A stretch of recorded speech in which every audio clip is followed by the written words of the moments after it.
let's turn it over to Brad. Thank you. Appreciate you having me here.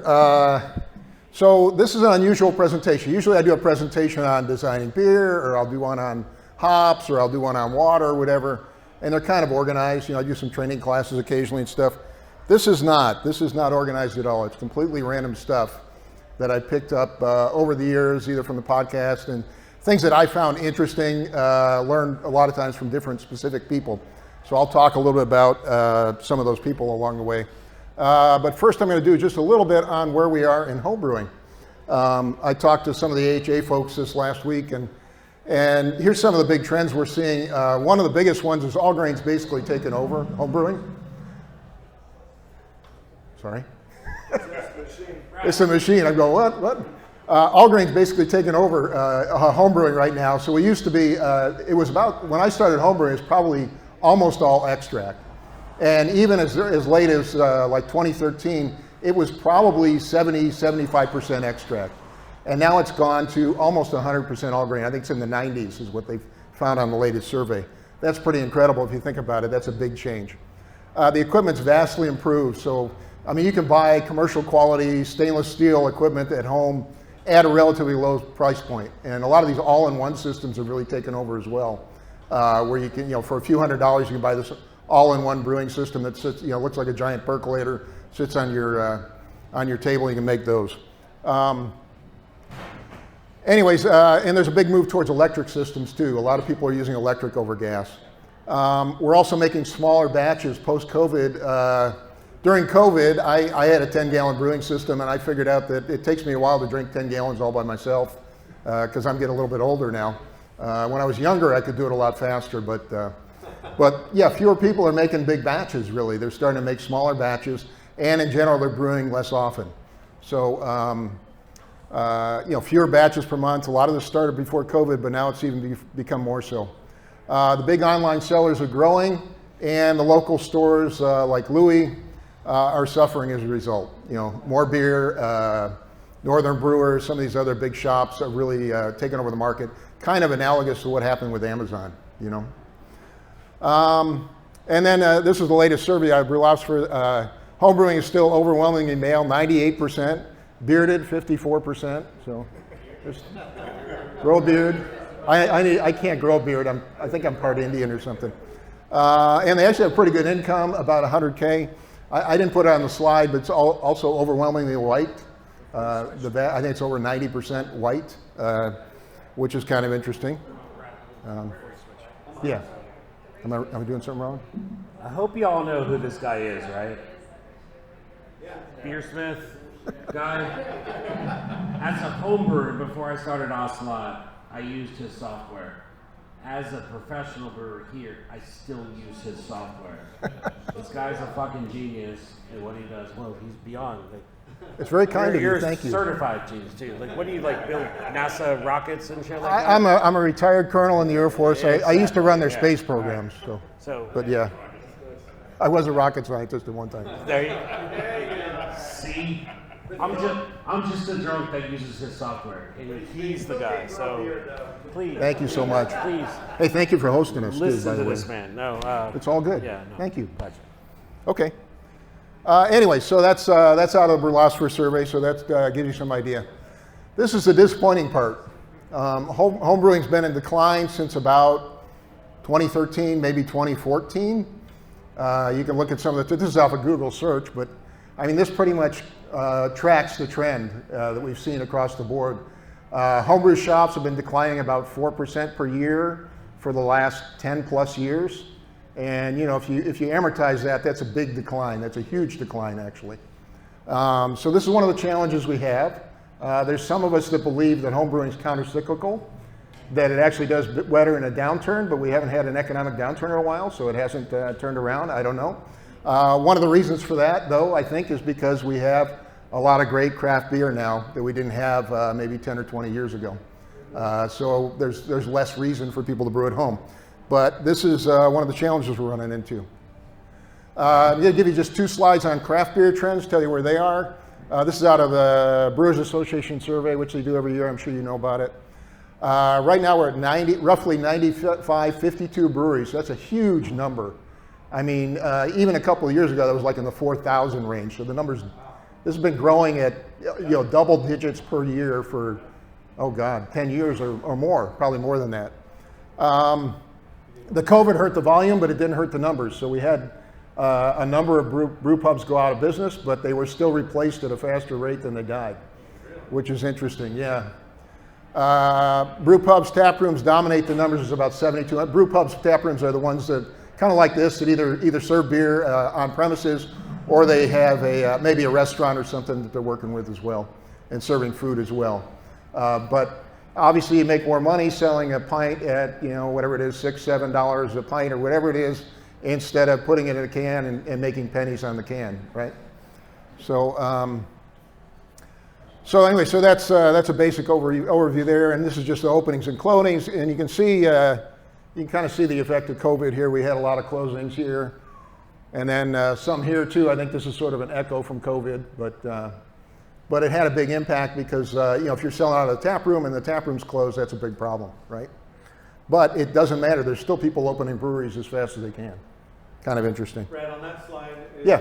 the bigger one, the dark one, the openings and the... Yeah, the top one's the openings, the bottom one's the closings. I'm sorry, I probably didn't copy over the legend there, but you get the idea.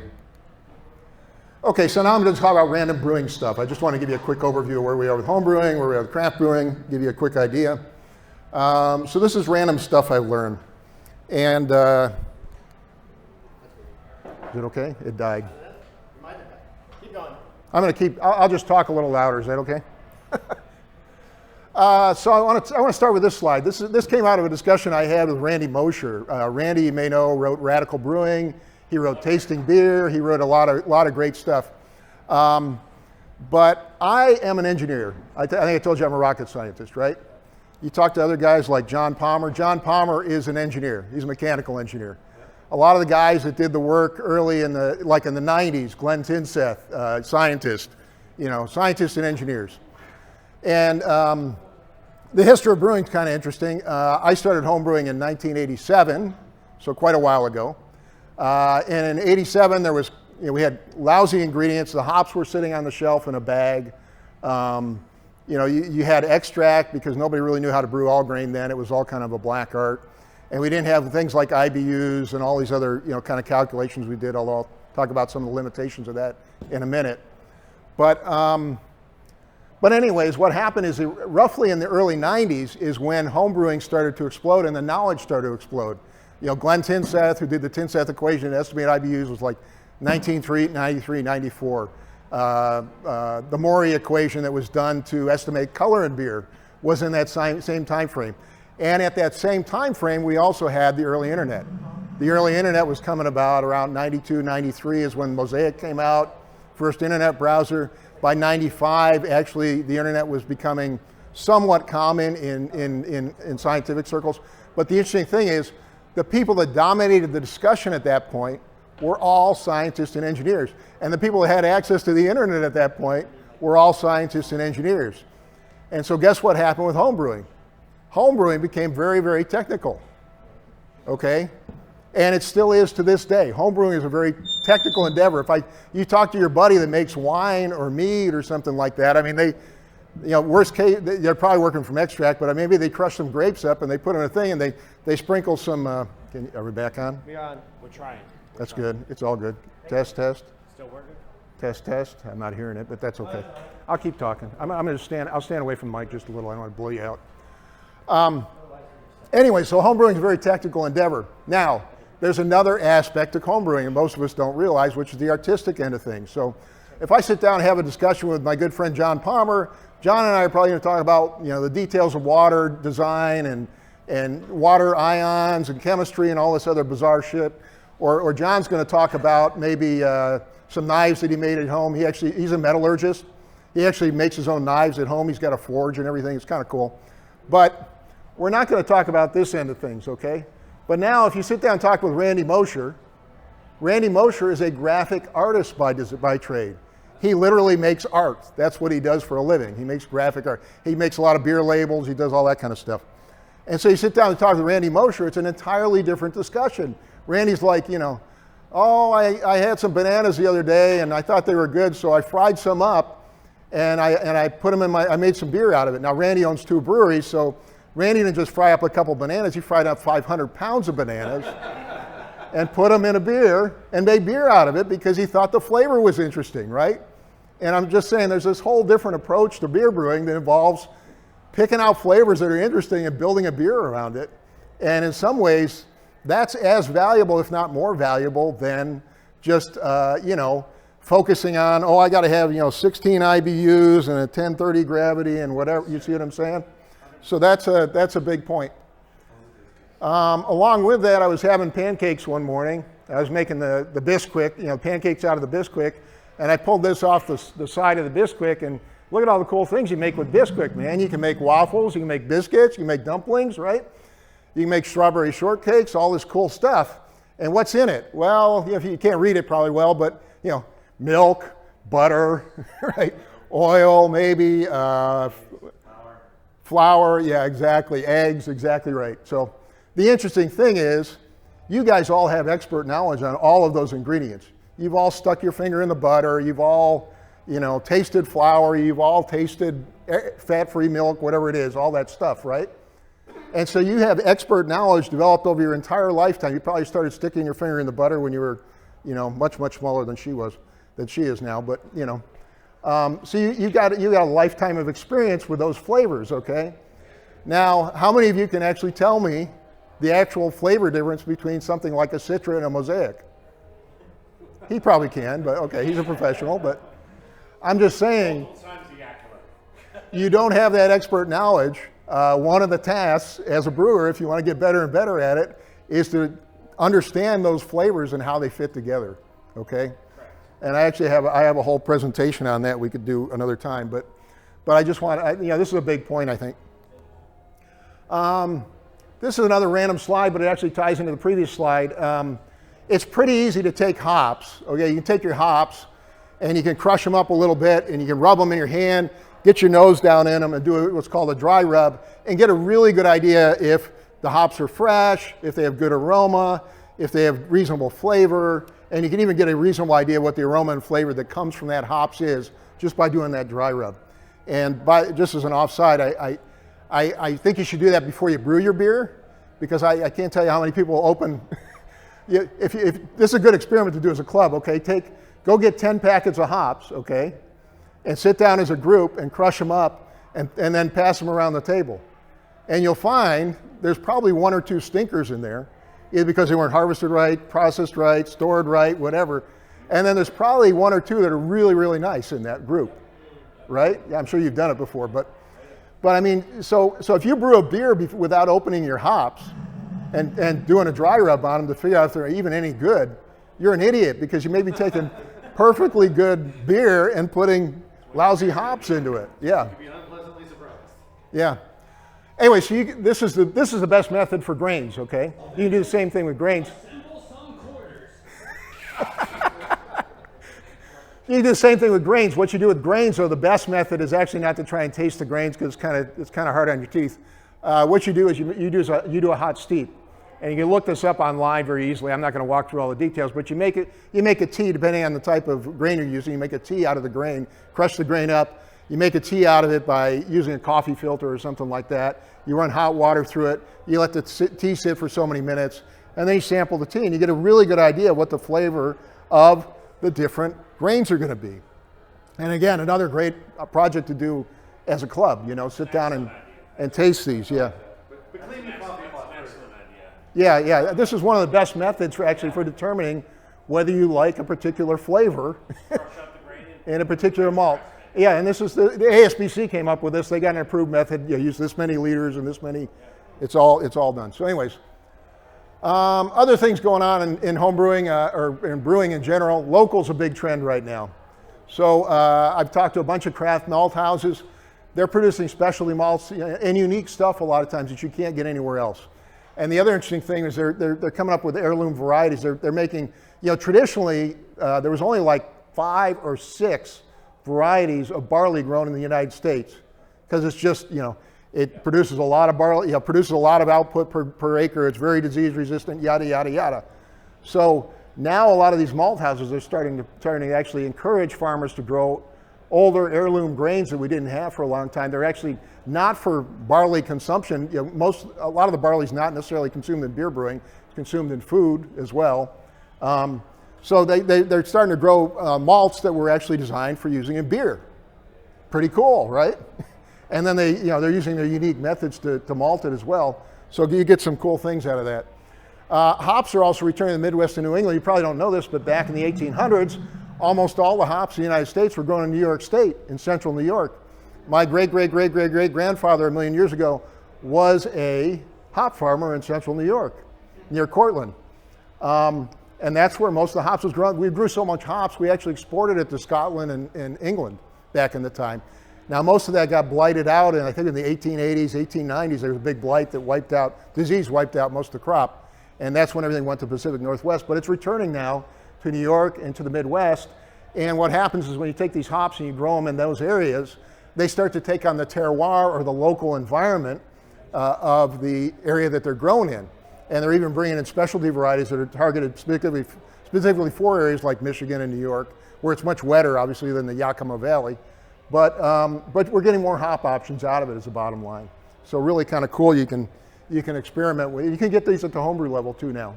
You can order them online or order them. Some of the houses are carrying them as well. Again, random stuff, but I want to talk about water for a minute. I sat through I don't know how many John Palmer water discussions or water presentations. I don't understand half of them, and I think I'm a pretty. Yeah, go ahead. No, you finish. This one? Okay.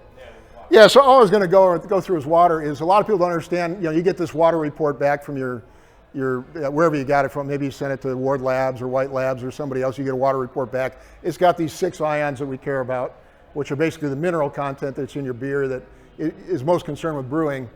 And I tried to simplify this as much as I could to try and get it down to something normal people can understand. So, really the calcium and bicarbonate, there's 6 of these things, right? But the calcium bicarbonate are really the ones that are going to drive your residual alkalinity, which is a number that, if I had to simplify it, is how hard it is to move your pH, okay? So if you got a high residual alkalinity, it means it's hard to move the pH much. Low, it's not hard to move it. And then that's going to drive your mash pH, your estimated mash pH. You're usually going to use lactic acid or something like that to adjust it, okay? And I've got a whole presentation on water if you want to go through that one day. But I mean, mash pH is something that certainly professional brewers care about and a lot of home brewers care about. It has a lot to do with long-term stability, the flavor, the overall balance of the beer when you're done with it is driven to a large degree by what you set the mash pH as. You usually want it between 5.2 and 5.6, okay? Breaking out the other two, you got sulfate and chloride. These are things you can tweak a little bit. So sulfate and chloride, drives the sulfate to chloride ratio, and I've got a slide on this in the next one, but drives your perception of maltiness and bitterness. This is one of the easiest things you can dial in, okay? I can mess with the mash pH by adding a little bit of acid, but I can dial in the perception of my beer just by playing with that mix there. And then the sodium plays a much smaller role. You usually just want to be in the good range, but it gives you maltiness for the dark beers, okay? So there's my one slide on water, on breaking down hundreds of hours with John Palmer. I could do 100 slides on water, but so this is a sulfate to chloride ratio, and I was talking about earlier, and this is one of the easiest ones you can tweak by yourself, and it doesn't affect the mash pH if you play with these very much. So basically you can add salts to drive up the sulfate or drive up the chloride a little bit, and that's going to give you a different perception depending on that ratio. And BeerSmith and a lot of the other water calculators, they all calculate this for you, but sulfate's going to enhance the bitterness perception, and chloride's going to do the opposite. It's going to make your beer taste more malty. So depending on the beer you're making, you can change it. Yeah, go ahead. Can I just say one thing? Yeah, go ahead. It's also based off of what your water is. If you already have a water that has this much, Yes. we're not talking about reverse osmosis where you have to build it. No. So everybody needs to know the water that they have, then you can make these adjustments, and you're 100% correct after that. That's absolutely correct, and I actually get this email a lot. Quite often people ask me, well, I went to adjust my water and it gave me no salts to put in, and I want to get this water, and it's because their water is already too hard or already higher. Already has higher ion levels, so you can't add more salt and lower the ion level. Does that make sense? You can't add more salt and take stuff away. You can never take away, you can only balance. Well, you actually can take away, but the only way to take away is you got to dilute it with distilled water, right? So if your water's too hard to start with, or if it's got too much of A or B or C, these 6 things we're talking about, you have to dilute it with something like distilled water to get those numbers down. Then you can maybe add some more salts if you want to get where you want to be. But yeah, so this is another thing you tweak with your water. Excuse me, quick question. Yeah. I use spring water for beer, wine, mead, and hard cider. Well, Yeah. wine, but not hard cider. Are you a fan of spring water? So spring water is, and I'm saying most spring water, the stuff they sell in your bottles typically, okay, it's typically pretty good, which I mean, it's usually within the good range, and I don't have the slides on the good range, but there's a good range for all these ions, all these 6 ions we're talking about. It's usually well into that good range because nobody's going to sell you, like I was in New Mexico one time, we had a well, and the water was absolute doo-doo. You couldn't make coffee, you couldn't make orange juice, you couldn't make anything with that water. I mean, we had bottled water to make orange juice or coffee with it, but that's too hard. They're not going to sell you that as spring water, though. Poland Spring's not going to bottle that up and ship it to your house. You know what I mean? So. $29, send it to Word. Figure out what the hell your whole balance is. Yeah, Ward Labs is one of the easy ways to find out what your water, like the water coming out of your faucet is and what it does.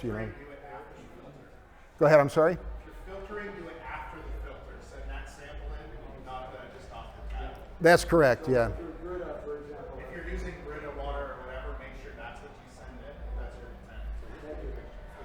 Yeah, and then the other one, I guess, if you have a water, like I have a water softener because I work off a well locally, get it before the water softener because after the water softener, it's got a bunch of salt in it, obviously, right? Anyway, but like outside, I can pull it off my hose and get it before it goes into the water softener. So that's what I do. Okay, again, random stuff, but mash temperature and pH. So I think most of you are probably familiar with the concept that you can change your mash temperature, right? If I drive it up a little bit, I'm going to get a more malty or full-bodied beer. If I drive it down a little bit, like in the 148 range, I'm going to get a lighter finish on the beer. But one of the things I didn't know until fairly recently is the pH matters too, right? Those enzymes, the alpha and beta amylase are actually the 2 enzymes that are active at both ends of those spectrum. They're active in different pH ranges. So alpha amylase is active at the higher pH range, okay? So if I want a full-body beer, I should run my pH a little bit hot. Does that make sense? And if I want a light body beer, I'm working the beta amylase, which makes more fermentables, okay? Going to leave with more fermentables, more alcohol, but less, yeah. You're going to want to drive your pH down, okay? And I didn't know this till recently. And then another one I picked up, this is from Gordon Strong, but like if you're making a German beer like the alt beer we're having, another good trick to try is the lager mash, which is where you kind of hit both ends. So you hit usually the 148 first, and then you hit maybe the 156 second. So you're hitting both ends, you're doing a 2-step mash. It produces, oh, I'm sorry. I'm supposed to let that out. Well, Gordon's the one that gave it to me, not you. So, but basically this will give you a nice, highly fermentable beer, but it'll also give you, you can get some of the maltiness out of it too, like if you're making a continental style, like a German style, that kind of a thing. And this is one of Gordon's little secrets. He was like a 3-time Home Brewer of the Year, Ninkasi Award, whatever it is, winner. So That's huge. this is one of my favorites. So we were talking about this beforehand, but IBU does not think what you think it means. Okay. So, the IBU definition, at least what it's supposed to be 1 milligram per liter of iso-alpha acids in the beer. Now, if you go to the technical definition, it's actually defined in terms of like light going through a sample of the beer, because that's how they measure it on the spectrometer and all this other stuff. But ignoring all that, one of the things you should know is you can only go so high. So 110 IBUs is about how much you can actually get into the wort. Okay. So if you try to make a 300 IBU beer, you're probably wasting a whole bunch of hops. You're also probably adding a lot of vegetal material to the beer that doesn't add a lot of value and probably is going to detract from the beer, okay? You're also, most people's tongue max out actually probably be somewhere between 60 and 80. So I mean, if you're making even 100 IBU beer, you're probably still adding too much vegetal stuff to it. You're not getting a lot of that. You're better off taking some of those hops, move it into the whirlpool or whatever, you know what I mean? Yep. But this is the IBU paradox. This is one of my favorite ones. So somebody emails me one day, a couple of years ago, and goes, is IBUs estimated before or after fermentation? I didn't know. But I had Glenn Tinseth. So Tinseth did the Tinseth equation, which most of us use to estimate bitterness, okay? So Glenn Tinseth was on my show in one of the early podcasts, like 12 or something. And I'm at 280 now. So I called Glenn up and I go, Glenn, what's the deal here? You know, you did the original experiments. Is this before fermentation or after fermentation? He goes, well, it's before fermentation. I'm like, well, you know, when you ferment it, it drops it by a lot. He's like, oh yeah, I know that. Thanks for telling us. Well, how do So- you calculate it? You can't. It's really So, and you're right, you can't calculate. So this is interesting too. So then I go, okay, well, this is interesting to me now. So then I start talking to people like John Powell. Well, John, how'd you estimate IBU? Well, we use Glenn Tinseth's equation. And then I go to, like Stan Hieronymus, you know, how's this handled? He's like, well, I don't know, but I know it drops a lot when you ferment it. So, you know, no surprise, right? And so then I go to Gordon Strong. Gordon Strong, of course, president of the BJCP at the time. And I said, hey, Gordon, what's the style guide using? Because everybody's using these style guides to define what their beer is, right? He says, well, we're just kind of using whatever the software produces. So ultimately, everybody's using I use BeerSmith, just saying. whatever, but I'm just using Glenn Tinseth. I'm just using Glenn Tinseth's equation, right? Or you can actually change it in the settings, but I mean, most of us using Glenn Tinseth's equation now. So I mean, ultimately, we're all kind of producing, really getting the IBUs before the beer was fermented, which is probably quite a bit different than after fermented. And even the guys that are, you know, in the professional world, they're putting the IBUs up on the chalkboard, you know, next to their beer. Almost certainly they're using it out of the software. They're not sending it off to a lab and measuring it with detail, you know. Maybe Budweiser's doing that, but certainly not, you know, the average homebrew shop. So what I'm telling you is the IBUs we're quoting are all just kind of by convention, whatever Glenn Tinseth gave us back in 1993 or 4 or whatever, right? So what you're saying is, forget what the IBUs say. Well, I mean, it's a good guideline because everybody's doing it kind of consistently. So if you're making it's a guideline. It's a guideline. It's not a precise measurement. It's what I'm telling you. But then like a bottle of Sierra Nevada. Which is the guy I use for all of my recipes. You have a bottle of Sierra Nevada Pale Ale. Is the IBU on that? Is that something they haven't measured in the lab? Like a Sierra Nevada Pale Ale? Well, I guarantee if you take something that's IBU-X from Glenn Tinseth's equation and you measure it in the lab, the number's going to definitely be lower. It's going to be X minus some factor. Because you lose it during fermentation, you lose it during aging, you lose it during, I mean, a lot of these guys that are making the big hoppy IPAs. Huh? Dry hopping buffers it. Yeah, all those things, even little things like how much you carbonate it actually changes how much carbonic acid's in it, which changes how much bitterness you perceive. So, you know, the IBUs is not the whole thing on bitterness either. There's a whole bunch of other things that feed into bitterness, okay? So what But- the big breweries doing? Are they putting the measured value on? Well, now if you're working at Budweiser, you got a lab with 50 people in it, and they're measuring every damn thing on every single batch because totally different. Sierra Nevada probably does. They're big enough now. Some of the regional brewers do have their own labs now, so I wouldn't be surprised if they're measuring it. But I'm just telling you that, you know, by convention we're kind of using the estimate as the measurement, okay? And it's pre-fermentation, so that's where we are. Okay, here's some other interesting stuff I found, and this is out of the, I'm going to go back a chart, but this is out of the Yakima Survivable Compounds Handbook. So Yakima did a whole bunch of work here where they actually measured stuff, and they measured, now here they're measuring not IBUs, so this is, skip the IBU thing for a minute, okay? They're talking about aromatics from the hop, okay? So they're looking how much of the aromatics from the hop oils survive each stage in brewing. And you can see, in many cases, it's not many, right? I mean, look at some of these, like the beta-caryophyllene or whatever, but, you know, by the time we get out here where the beer's actually distributed, there's almost nothing left in the beer, okay? Kind of interesting. You got other ones that do well, like linalool, which is a big factor in making a lot of these fruity IPAs, along with thiols and a few other things I'll talk about in a minute, but over here, kind of interesting, right? Are doing well, but a lot of the other ones aren't. So this is kind of interesting. So they actually went through and they did a whole set of measurements on this, and they looked at which hops survived the best. Okay. And you can pull this up online. You can look up the Yakima Valley Survivable Compounds Handbook. But one of my podcast guests pointed me to this. But you can pull it up and you can look, you know, and some of these over here, like Centennial, does really, really well in the, you see this is good candidates early in the brewing process, good candidates late in the brewing process, okay? If you're using, I don't know, Cascade in the whirlpool, probably not a great idea, okay? If you're using Centennial in the whirlpool, you're probably great. Like if you're, you know, what's his name? My buddy who's making, oh, what's the big Centennial one? It's Bell's. Yeah, Bell's Two Hearted, right? He buys up a large portion of the Centennial used every year, anyways, to make Bell's Two Hearted. But anyways, so you can look this up by yourself, or I'll send you guys the slides as well. But some of these things are much better to use in the, you know, will do better in the whirlpool, and some of them are much, much better to wait and use them in dry hopping, okay? And it's by, and it also, they got, the cool thing is they went and actually measured all the different ones too. So like, yeah, so I mean, if you're looking to, you know, you're looking to make a hoppy, you're looking to make a fruity IPA or maybe a big, the New England IPAs, right? You're interested in those, the geraniol and the linalool are big drivers in that, along with thiols.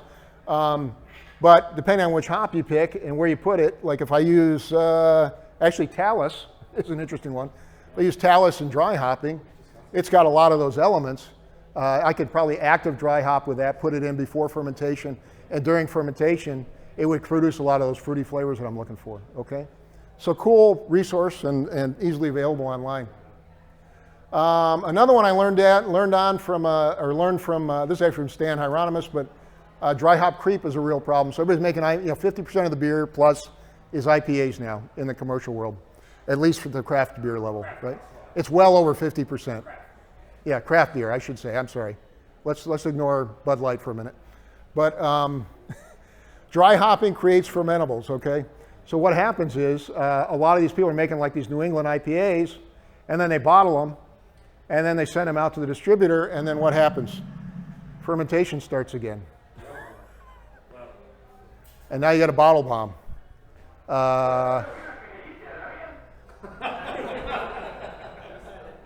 Awesome.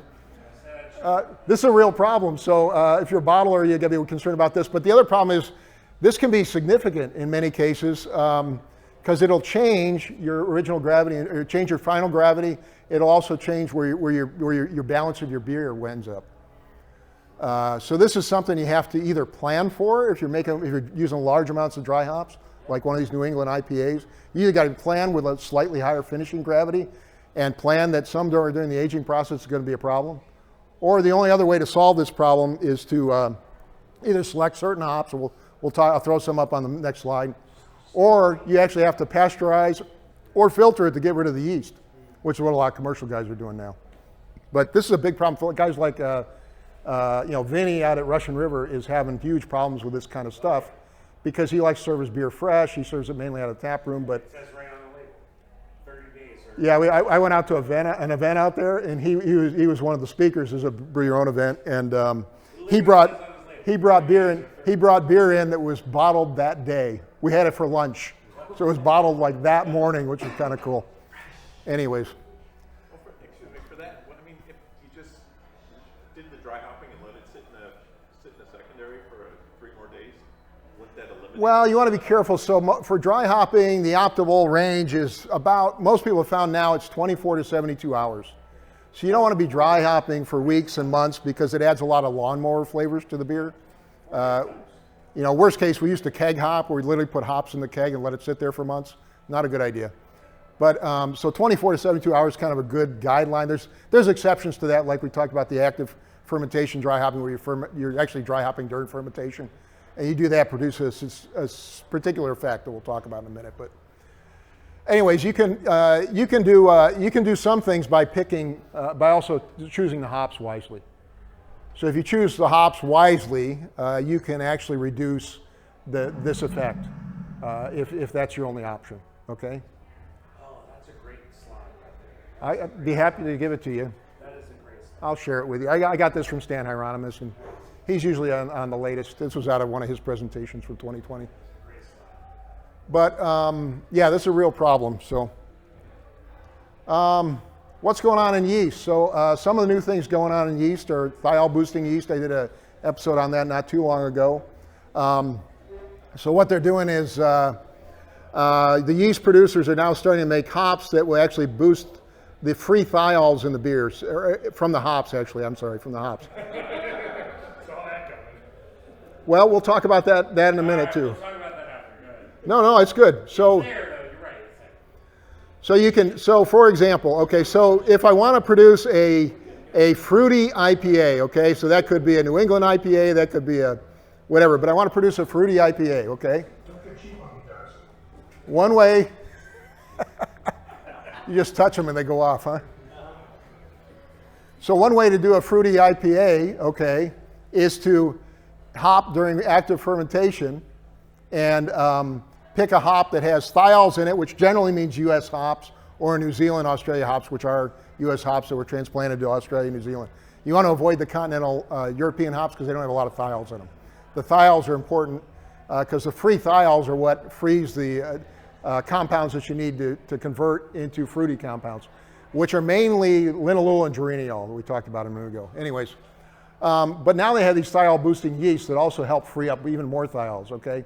Now, he was shaking his head a minute ago, and the reason he is because you got to be careful with this stuff, okay? Just like putting 300 IBUs into your beer, if you use the thiol boosting yeast and then the insanely high geraniol, and then they even make these thiol boosters or boosting fruity boosters now that are made from grape skins. They have a lot of thiols in them as well, because it turns out the winemakers have known about thiols for like 100 years. We're just late to the game.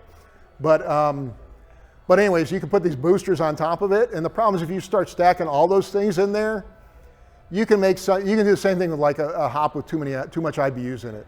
You get something that's so fruity that it doesn't taste like beer anymore. Okay, so there's a balance here, but I just wanted to talk about the option. You have the thiol boosting yeast now. Very low alcohol yeast are kind of interesting too. There's a group out of I'm trying to remember. I think they're in Belgium that did an episode with me recently, and what they're doing, they're coming out with yeast strains now that produce very low levels of alcohol but still consume a lot of the sugars. Okay, and in many cases they produce a beer that's less than 0.5%, which is considered low alcohol, non-alcoholic beers, because you're generally under 0.5%. Okay. The interesting thing about this is it doesn't taste like Old Duels or your typical beer, because normally to make a low alcohol beer, I make a regular beer and then I boil all the alcohol out of it. Okay, that's basically how most beers are made now that are non-alcoholic. This one's made just by using this unique yeast. The interesting thing about it is it doesn't taste that bad. It's actually pretty. They sent me some samples and they were actually pretty decent. I mean, they're still not like top of the line beer, but they're much better than some of the old stuff we were doing. So it's kind of an interesting thing going on. Brad, are any of those yeasts available in the low alcohol ones in a homebrew scale? The ones I was specifically talking about are not, but I think there are some available now. So I'll double check for you if you want. I can ask people. I know almost all the major yeast makers are looking at it now because it's a big market that's kind of exploding right now, the low alcohol thing. I think there's a lot of food safety issues with those low alcohol beers, because you don't have the alcohol, you don't have pH drop. Yeah. Well, one of the things you have to be really, really careful with, and this is something I talked to, we had a brewer on at the same time I was doing the yeast thing, and he's working with these yeasts. You got to be super careful about your sanitation. If you're getting regular yeast in there, it's going to take off, you know what I mean?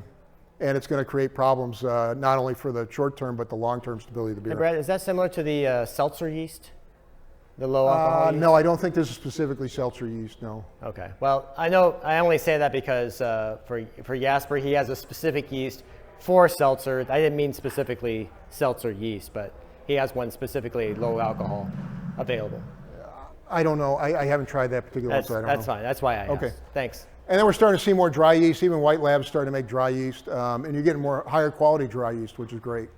One of the challenges with white yeast, one of the reasons you don't get as many varieties, is you essentially have to have a dedicated facility to make one strain, because there's lots of problems with cross-contamination in a dry yeast facility. So that's why there's generally fewer strains available. But the quality's gone way up over what it was. We were essentially using bread yeast back in the 80s, which was horrible, by the way. How are we doing on time? Am I running long? I haven't done this one before, so I apologize. About how many slides are there altogether? I got just 5 more. 6 Okay, more. I think you're good. Okay, I'm going to go through this fairly quickly, though, because I know I've been talking for a while. But this is yeast data. Most of you guys are familiar with these things. Attenuation, temperature, flocculation is how fast it falls out, and then alcohol tolerance for the yeast strain. You look at these on the website, you've probably seen them. What was interesting is a lot of the yeast producers are now producing the actual fermentation stats. And you get more data out of this than you thought than was available before. So things like the isoamyl acetate, this is the ester in beer that measures ester production for the yeast. So it gives you the banana or pear blossom flavor in the beer. Acetaldehyde is the green apple flavor, if you will. These are off flavors, but they're also flavors that are produced by many of the yeasts. And pentane diode is a VDK. It's a honey-like flavor, okay? And butter, most of you are familiar with diacetyl, which is a buttery flavor. My point is, I wasn't going to walk through all these, but I'll let you can look at this on your own. But this data is available now for a lot of the yeast strains, and you can use it to compare yeast strains and get an idea of what you're looking at. And I just want to give you an example of this. So this is a comparison between, a little bit extreme, but this is California ale yeast, which is really clean fermenting, kind of high. In English ale yeast, which of course is quite a bit more messy, I'll call it. It's got a lot of off flavors that are naturally, produces a fruitiness and the depth and the flavor that you get out of an English ale, like an English cask ale or something like that. But you can see huge differences here, like the attenuation, right? The English ale yeast is not going to ferment as much of your fermentals. It's going to leave a lot more maltiness in the beer, right? The temperatures are similar, but interestingly, the English ale yeast actually falls out faster. And of course, much lower alcohol tolerance. This is more typical for a beer yeast, is in this 5 to 10% range. The 10 to 15% is more like you'd see in a wine yeast or a champagne yeast or something like that. This is something you need to worry about, though, if you're making high gravity beers. You don't want to pitch one of these into your barley wine. It's not going to work out very well for you. Okay. But what's more interesting is this kind of stuff. You can actually look at these side by side and you read the descriptions a couple slides back. But you can see, this thing's producing a lot more fruity flavors. It's producing a lot more pentane dione, which is the honey flavors. Again, gives you kind of a fruity finish. A lot more diacetyl, which is a buttery popcorn flavor out of the English ale yeast, and so on. And you walk down these. You can actually compare the yeast at a detailed level, and you can find these details online. So it's kind of interesting. It's a way to look at yeast in a little more detail, and kind of a cool thing. I didn't even know it was available, but like White Labs and a lot of people publish this data now. I just want to say a few words about working with fruit. I made a whole bunch of meads over the years and got familiar with fruit, and started using my beer as well. First thing you got to know about fruit is highly fermentable. Okay, so I put any fruit in my beer. It's going to leave very little flavor in many cases, okay? A lot of the flavors you're tasting are sweetness. And when you take out all the sweetness, there's not much left in a lot of cases, okay? It also is going to dilute your beer because if you take your fruit and crush it up and drop your hydrometer in it, it's going to have a gravity of maybe like 1020, maybe at most 1030, but probably less, okay? So there's a lot of water in there. And so when you take your 1040 or 1050 beer and you put fruit in it, it's going to thin the beer out quite a bit. Does that make sense? You would think adding all those sugars is going to help you, but it's actually not, because you're producing just a lot of alcohol from pure sugar. But you're not, it's actually going to lower the gravity even further. Yeah. Yeah. But fruits with acids and tannins generally work well. And one of the reasons is you can play this game where you take the sweetness from the malt, leave your finishing gravity a little high, maybe through careful yeast selection, okay? So you get a little maltiness there. And now I put some acidity or tannins behind it, okay, from something like blackberries, okay? So now I've got something to offset the maltiness, and maybe I don't put quite as many IBUs as I would normally, okay? So I'm getting this sweety, malty balance, and that's what makes the beer interesting. Does that make sense? And it's the same thing when you're making mead. Like I make these big fruit meads, but it's the same thing. So like a extreme example, but let's say I use black currants. One of the most acidic things known to man, I think, is black currants. So I take my black currants, I put them in my mead with a starting gravity of not 1060, 1160. Way up there, okay? and then I ferment maybe 140 points out of that, I may end up with a finishing gravity in the high 1030s or maybe even 1040. Finishing gravity for a mead, which is extremely sweet, okay? Because that means there's a lot of residual sweetness left in there, okay? But you put enough of the black currants in there, you get something that's just fantastic because you're balancing the maltiness or the sweetness with some tannin, some acidity. Make sense? And then finally, this is actually my last slide, so I think we're in good shape. But taste, and I got time for questions if you want. But this is an interview I did with Randy Mosher, who wrote the book Tasting Beer. And he's actually working on another whole book, which is a massive undertaking on tasting in general, how we taste in general. But what's interesting is your entire environment is going to affect the perception and flavor of the beer. And a lot of times it's in a negative way. And I'll talk about that down at the bottom, but your brain's basically pattern matching. So you're gonna try to match your beer flavor, which may be new or unique, against something you've had in the past. And in a lot of cases, it'll bring up that specific memory of when you tasted that other thing.